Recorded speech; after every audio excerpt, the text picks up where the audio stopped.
ನಾನು ಕೃಷ್ಣ ಬೈರೇಗೌಡ, ರೆವಿನ್ಯೂ ಮಂತ್ರಿಗಳು, additional chief secretary Anjum Parvez, ನಾವು 3 ಜನರು ಕೂಡ ಪ್ರೈಮ್ ಮಿನಿಸ್ಟರ್ ಪ್ರಧಾನಮಂತ್ರಿಗಳನ್ನ ಭೇಟಿ ಮಾಡಿದ್ದು. ಬಹಳ ಮುಖ್ಯವಾಗಿ 5 ಇಶ್ಯೂಸ್ ಬಗ್ಗೆ ಪ್ರಧಾನಮಂತ್ರಿಗಳ ಜೊತೆ ಚರ್ಚೆ ಮಾಡಿದ್ರು. 5 ಇಶ್ಯೂಗಳ ಬಗ್ಗೆನೂ ಕೂಡ ಅವರಿಗೆ ಮೆಮೊರಾಂಡಮ್ ಅನ್ನ ಕೊಟ್ಟಿದ್ದೇವೆ.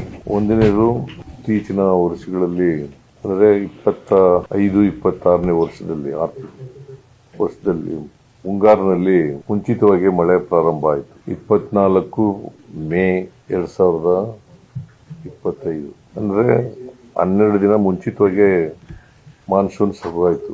ಮಲೆನಾಡು ಭಾಗದಲ್ಲಿ, ಕರಾವಳಿ ಪ್ರದೇಶದಲ್ಲಿ, ಮತ್ತೆ ನಾರ್ತ್ ಇಂಟೀರಿಯರ್ ಪ್ರದೇಶದಲ್ಲಿ, ಸೌತ್ ಇಂಟೀರಿಯರ್ ಪ್ರದೇಶದಲ್ಲಿ ಮಳೆ ಮೇ ತಿಂಗಳು, ಜೂನ್ ತಿಂಗಳು, ಜುಲೈ ತಿಂಗಳು, ಆಗಸ್ಟ್ ತಿಂಗಳಲ್ಲಿ ಹೆಚ್ಚು ಮಳೆ ಆಯಿತು. ಆಮೇಲೆ ಸೆಪ್ಟೆಂಬರ್ನಲ್ಲಿ ಸ್ವಲ್ಪ ಕಡಿಮೆ ಮಳೆ ಆಯಿತು. ಅಕ್ಟೋಬರ್ನಲ್ಲಿ ಜಾಸ್ತಿ ಮಳೆ ಆಯಿತು. ಒಟ್ಟಾರೆ ರಾಜ್ಯದಲ್ಲಿ ಮಳೆಯಿಂದ 14,58,000 ಹೆಕ್ಟೇರ್ ಪ್ರದೇಶದಲ್ಲಿ ಬೆಳೆ ಹಾನಿ ಆಯಿತು. ನಾವು ಎಲ್ಲನೂ ಕೂಡ ಸರ್ವೆ ಮಾಡಿಸಿದ್ದೀವಿ, ಜಂಟಿ ಸರ್ವೆ ಮಾಡಿಸಿದ್ದೀವಿ. ರೆವಿನ್ಯೂ ಡಿಪಾರ್ಟ್ಮೆಂಟ್ನವರು ಮತ್ತು ಅಗ್ರಿಕಲ್ಚರ್ ಡಿಪಾರ್ಟ್ಮೆಂಟ್ನವರು ಜಂಟಿ ಸರ್ವೆ ಆಗಿದೆ. ಜಂಟಿ ಸರ್ವೆ ಆಗಿ ಸುಮಾರು 3,550 ಕೋಟಿ ನಷ್ಟ ಆಗಿದೆ. ಆಮೇಲೆ ಅದ್ರ ಜೊತೆಗೆ ಇನ್ಫ್ರಾಸ್ಟ್ರಕ್ಚರ್ ಡ್ಯಾಮೇಜ್ ಕೂಡ ಆಗಿದೆ. ಬೆಳೆ ಹಾನಿ 10,700 ಕೋಟಿ ಪ್ಲಸ್ ಇನ್ಫ್ರಾಸ್ಟ್ರಕ್ಚರ್ ಡ್ಯಾಮೇಜ್ 3,550 ಕೋಟಿ. ಇಷ್ಟು ಕೋಟಿ ಕರ್ನಾಟಕ ರಾಜ್ಯದಲ್ಲಿ ಹಾನಿಯಾಗಿದೆ. ಇದನ್ನೆಲ್ಲ ಎಕ್ಸ್ಪ್ಲೈನ್ ಮಾಡಿದೀವಿ ಅವರಿಗೆ, ನಮ್ಮ ಮೆಮೊರಾಂಡಮ್ ನಲ್ಲಿ ಎಕ್ಸ್ಪ್ಲೈನ್ ಮಾಡಿದೀವಿ, ಚರ್ಚೆನಲ್ಲಿ ಕೂಡ ಎಕ್ಸ್ಪ್ಲೈನ್ ಮಾಡಿದೀವಿ. ಈಗ ನಮ್ಮ ಹತ್ರ SDRF ಫಂಡ್ 984 ಕೋಟಿ ಹಣ ಇದೆ. 25% ಸ್ಟೇಟ್ ಸೇರ್ ಇರ್ತದೆ, 75% ಕೇಂದ್ರ ಸರ್ಕಾರದ ಇರ್ತದೆ. ಇದು SDRF ಹಣ ಫೈನಾನ್ಸ್ ಕಮಿಷನ್ ಅವರು ನಿಗದಿ ಮಾಡ್ತಕ್ಕಂಥದ್ದು. ನಮ್ಮ ಹತ್ರ 984 ಕೋಟಿ ಇದೆ. ಇನ್ನು ನಮಗೆ ಸುಮಾರು 614 ಕೋಟಿ ಬೇಕು. ಅದಕ್ಕೆ ಮೆಮೊರಾಂಡಮ್ ಅನ್ನು ಕೂಡ ಕೊಟ್ಟಿದ್ದೀವಿ. ಅದಲ್ಲದೆ ಸ್ಟೇಟು ಕೂಡ ಕೊಡ್ತಾ ಇದೆ. 1,090 ಕೋಟಿ ರಾಜ್ಯ ಸರ್ಕಾರ ಕೊಡ್ತಾ ಇದೆ. ಖುಷ್ಕಿ ಜಮೀನಿಗೆ 1 ಹೆಕ್ಟೇರ್ಗೆ 17,000 ರೂಪಾಯಿ ಪರಿಹಾರ ಕೊಡ್ತಕ್ಕಂಥದ್ದು. ಆಮೇಲೆ ನೀರಾವರಿ ಜಮೀನಿಗೆ 25,500 ರೂಪಾಯಿ 1 ಹೆಕ್ಟೇರ್ಗೆ ಪರಿಹಾರ ಕೊಡೋದು. ಅದು NDRF ನಾರ್ಮ್ಸ್ ಪ್ರಕಾರ ಅಷ್ಟಿಲ್ಲ, ರಾಜ್ಯ ಸರ್ಕಾರವನ್ನು ಸೇರಿಸಿ ಕೊಡ್ತಾ ಇರೋದು ಹೆಚ್ಚುವರಿಯಾಗಿ. ಆಮೇಲೆ ತೋಟಗಾರಿಕೆ, ಈ ಬೆಳೆಗಳಿದಾವಲ್ಲ, ಬಹುವಾರ್ಷಿಕ ತೋಟಗಾರಿಕೆ, ಪೆರೆನಿಯಲ್ ಕ್ರಾಪ್ಸ್, ಈ ಪೆರೆನಿಯಲ್ ಕ್ರಾಪ್ಸ್ಗೆ 31,000 ರೂಪಾಯಿ ಕೊಡ್ತಾ ಇದ್ದೀವಿ. NDRF ನಾರ್ಮ್ಸ್ ಪ್ರಕಾರ ಕೊಡಬೇಕಾಗಿರೋದು ಮತ್ತೆ ಸ್ಟೇಟ್ ಸೇರಿಸಿ ಒಟ್ಟು ಪರಿಹಾರ 2,800 ಕೋಟಿ ಆಗುತ್ತೆ. ರೈತರಿಗೆ ಕೊಡ್ತಕ್ಕಂಥದ್ದು 2,800 ಕೋಟಿ. NDRF ನಾರ್ಮ್ಸ್ ಪ್ರಕಾರ ಕೊಡಬೇಕು ಅಂತ ಹೇಳಿ ಕೇಂದ್ರ ಸರ್ಕಾರವನ್ನ ಒತ್ತಾಯ ಮಾಡಿದ್ದೀವಿ. 614 ಕೋಟಿ ಬೆಳೆ ಪರಿಹಾರಕ್ಕೆ, 1,521 ಕೋಟಿ ಇನ್ಫ್ರಾಸ್ಟ್ರಕ್ಚರ್ ಡ್ಯಾಮೇಜ್ ಆಗಿರೋದಕ್ಕೆ, ಎರಡು ಸೇರಿಸಿ 2,136 ಕೋಟಿ. ಸೊ ಇಷ್ಟು ಕೇಳಿ ಮೆಮೊರಾಂಡಮ್ ಅನ್ನು ಕೊಟ್ಟಿದ್ದೀವಿ. ಕಬ್ಬು ಬೆಳೆಗಾರರ ಸಮಸ್ಯೆ, ಕೇಂದ್ರ ಸರ್ಕಾರದವರು FRP ಅನ್ನು ನಿಗದಿ ಮಾಡೋರು, fair and remunerative price, FRP ಅದನ್ನು ನಿಗದಿ ಮಾಡೋರು ಕೇಂದ್ರ ಸರ್ಕಾರ.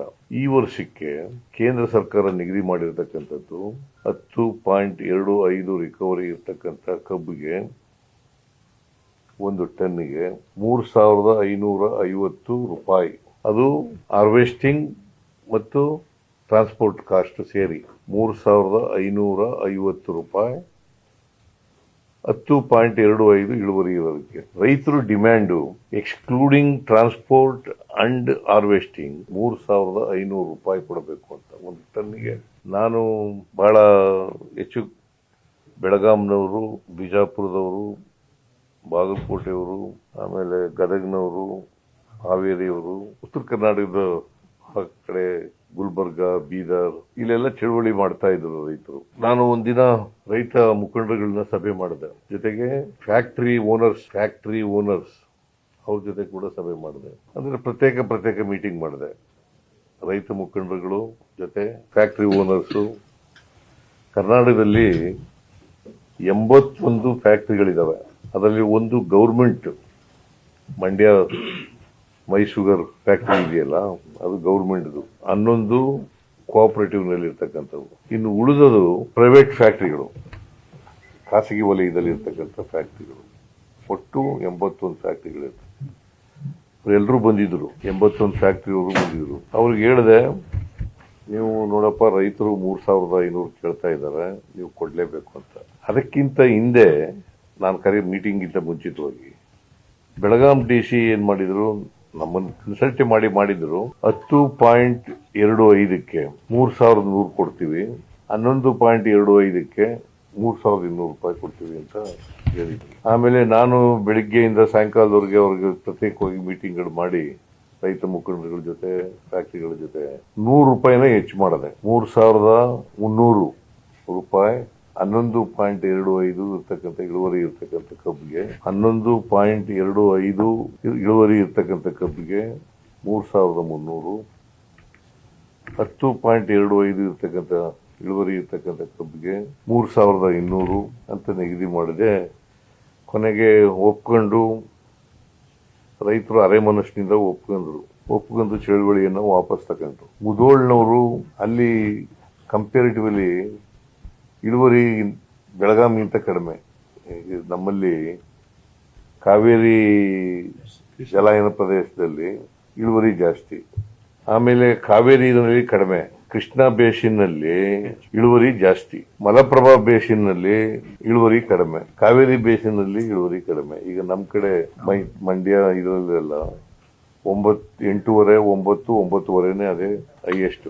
ಇಲ್ಲಿ ಮಹಾರಾಷ್ಟ್ರದಲ್ಲಿ 14ವರೆಗೂ ಇರ್ತದೆ ಇಳುವರಿ, 14ವರೆಗೂ ಇರ್ತದೆ. ನಮ್ಮಲ್ಲೂ ಕೂಡ 13ವರೆಗೂ, 13ಗಿಂತ ಹೆಚ್ಚಾಗಿ ಇಳುವರಿ ಇರ್ತಕ್ಕಂಥ ಕಬ್ಬು ಬೆಳೀತಕ್ಕಂಥ ಪ್ರದೇಶ ಇದೆ. ಸೊ ಅದನ್ನ ಹೇಳಿದ್ದೀವಿ ಒಂದು. ಸೊ ಮುಖ್ಯವಾಗಿ FRP ನಿಗದಿ ಮಾಡೋರು ಕೇಂದ್ರ ಸರ್ಕಾರ. ಶುಗರ್ ಪ್ರೈಸ್ ಇದೆಯಲ್ಲ, MSP ಶುಗರ್ ಪ್ರೈಸ್, ಕಬ್ಬಿನ ಶುಗರ್ ಇದೆಯಲ್ಲ, ಅದಕ್ಕೆ MSP ನಿಗದಿ ಮಾಡೋರು ಕೇಂದ್ರ ಸರ್ಕಾರ. 2019ರಲ್ಲಿ 31 ರೂಪಾಯಿ ನಿಗದಿ ಮಾಡಿದ್ರು. 1 kg ಸಕ್ಕರೆಗೆ 31 ರೂಪಾಯಿ ಮಾಡಿದ್ರು. ರೈತರು ಕೇಳೋದು ಏನಪ್ಪಾ ಅಂತಂದ್ರೆ 41 ರೂಪಾಯಿ ಮಾಡಬೇಕು 1 kg ಸಕ್ಕರೆಗೆ ಅಂತ ಕೇಳ್ತಾ ಇದ್ದಾರೆ. ಅದನ್ನು ಕೂಡ ಕೇಂದ್ರ ಸರ್ಕಾರದ ಪ್ರಧಾನಮಂತ್ರಿಗಳಿಗೆ ಗಮನಕ್ಕೆ ತಂದಿದ್ದೀನಿ.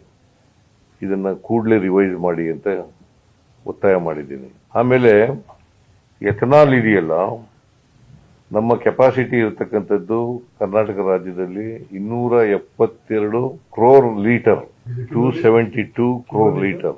ನಮಗೆ ಅಲಾಟ್ ನಮಗೆ ನಿಗದಿ ಮಾಡಿರ್ತಕ್ಕಂಥದ್ದು 133 ಕೋಟಿ litre. So that means to say 50% of the total capacity.